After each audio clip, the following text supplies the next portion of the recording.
स्वागत है आप सभी का एक बार फिर से हमारे चैनल आरएन क्लासेस में।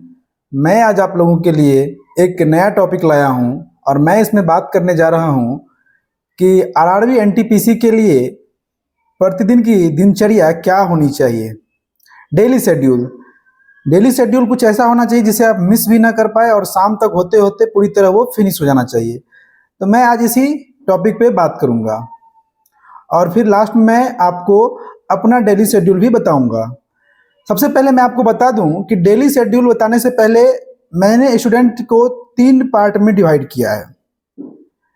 पहला भाग वो हो गया जो बिगिनर्स हैं, जिन्होंने पहली बार एनटीपीसी का फॉर्म डालेंगे या फिर कंपटीशन में भी आए ही हैं। दूसरे क्राइटेरिया के स्टूडेंट वो हैं जो ऑलरेडी सारा सिलेबस फिनिश कर चुके हैं और कभी कहीं ना कहीं वैकेंसी इससे पहले आरआरबी एनटीपीसी या फिर ग्रुप डी या फिर कोई और वैकेंसी एग्जाम भी दे चुके हैं, बट कहीं थोड़े मार्क्स से रह गए या फिर किसी स्टेज पे वो सेलेक्ट नहीं हो पाए। और तीसरे वो आते हैं जो ऑलरेडी जॉब में हैं और फिर वो किसी अच्छे पोस्ट पे जाना चाहते हो या अपने घर के पास जाना चाहते हो। इस तरह के 3 कैटेगरी में मैंने स्टूडेंट को डिवाइड किया है। सबसे पहले मैं बात करूंगा दूसरे नंबर के लोगों की, जिन्होंने ऑलरेडी एक बार सिलेबस कंप्लीट कर लिया है। उनके लिए मैं सबसे पहले बात करने वाला हूं। तो मैं बता दूं आप लोगों के लिए सबसे बेस्ट शेड्यूल क्या रहने वाला है। एक्चुअली शेड्यूल ऐसा होना चाहिए जिसे आप पढ़ सके। ऐसा नहीं होना चाहिए कि इतना सारा शेड्यूल, इतना ज़्यादा शेड्यूल रख लिया कि फिर उसे कंप्लीट ही ना कर पाए या फिर बाद में वो बोरिंग लगने लगे।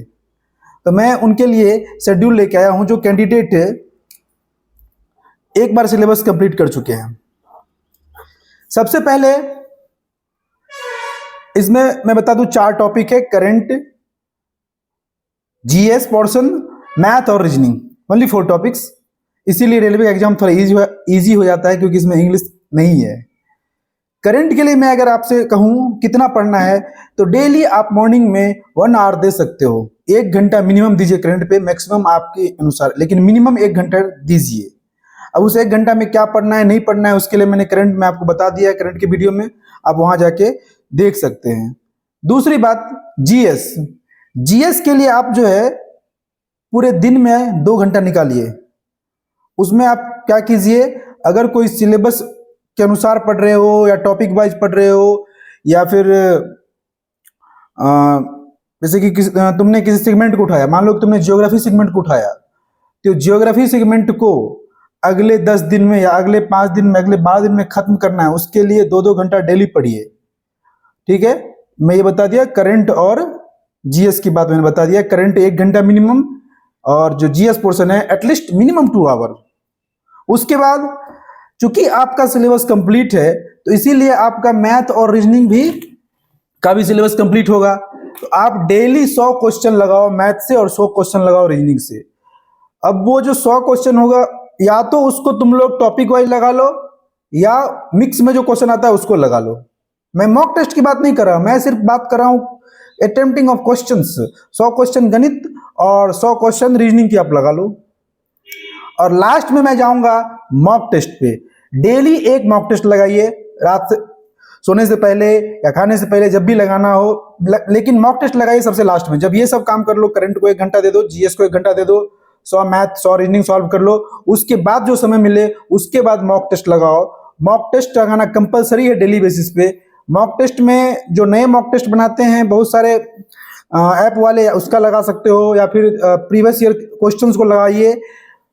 उसके बाद उसको एनालाइज भी करिए, बस मॉक टेस्ट लगा के नहीं छोड़ दीजिए, उसको एनालाइज करिए बाकायदा। उसके लिए एक नोट बनाइए, उसमें जो भी कंसेप्ट है जो आपको पता नहीं है उसको नोट कीजिए।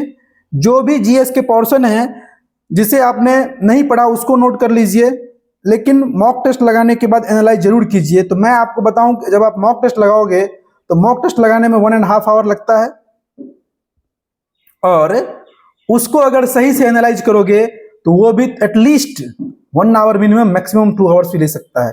मैं बात करूं, मैंने आपको 3 आवर्स दिया, 1 mock test with analysis. 100 question गणित के और 100 क्वेश्चन रीजनिंग के लिए मान लो तुम 1 घंटा ले लो, क्योंकि प्रैक्टिस है भाई तो उसको तुमको करना पड़ेगा स्पीड में। हालांकि एनटीपीसी में समय की पाबंदी नहीं है, बट अपना स्पीड मेंटेन रखना, क्योंकि कल होके अगर सेलेक्ट हो जाओगे प्रीलिम्स में तो सीबीटी 2 में थोड़ी सी समय की तंगी रहेगी, क्योंकि वहां क्वेश्चन 120 रहता है। तो टोटल आपके लिए कितना घंटा पढ़ना है?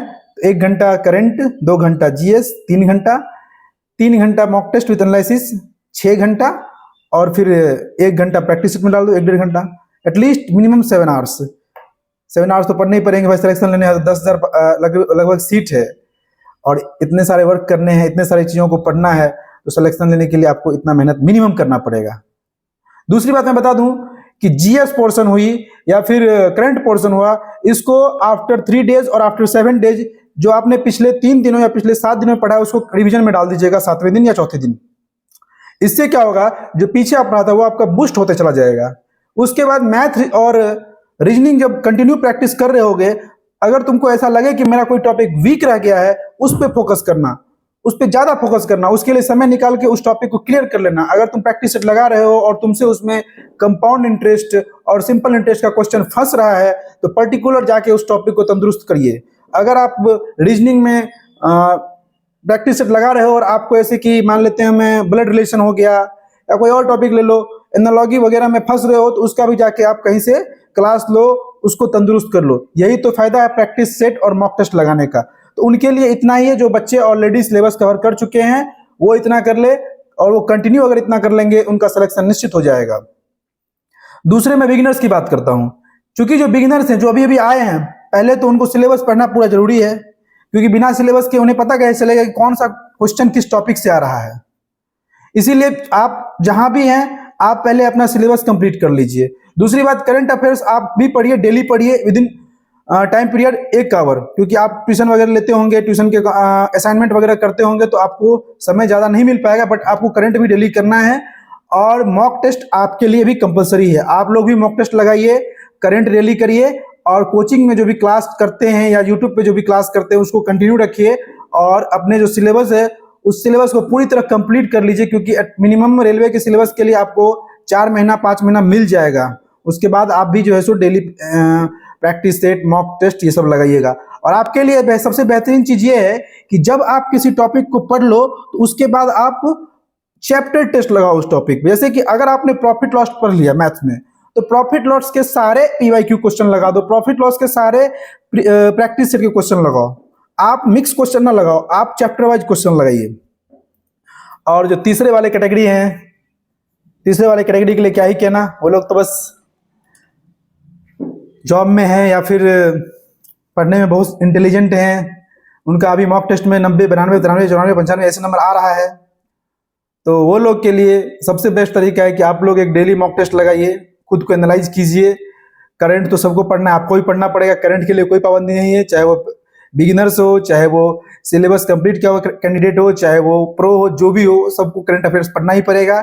हाँ, जीएस में आपका जो वीक पोर्शन है आप उस पर फोकस करिए। तो ये मैं बता दिया डेली क्या दिनचर्या होना चाहिए आप लोगों के लिए। तो डेली दिनचर्या इस तरह बनाइएगा आप लोग, इस पे आप खरे उतर सके, ज़्यादा परेशान होने की आवश्यकता नहीं है। थोड़ी सी मेहनत करनी पड़ेगी, अगर सिलेक्शन लेने हैं तो सीट भी कम है, वैकेंसी भी कम है। और मैं आपको बता दूं कि जब भी मॉक टेस्ट लगाइए तो पूरा कंसंट्रेट होकर मॉक टेस्ट लगाइएगा, क्योंकि वही एक ऐसा सीरीज है जो आपको सिलेक्शन तक पहुंचा सकता है, दैट इज मॉक टेस्ट। मिलेंगे फिर अगले वीडियो में किसी और टॉपिक के साथ, तब तक के लिए इतना ही। अपना ख्याल रखिएगा और मॉक टेस्ट लगाते रहिए, पढ़ते रहिए और सिलेक्शन लीजिए। Best of luck.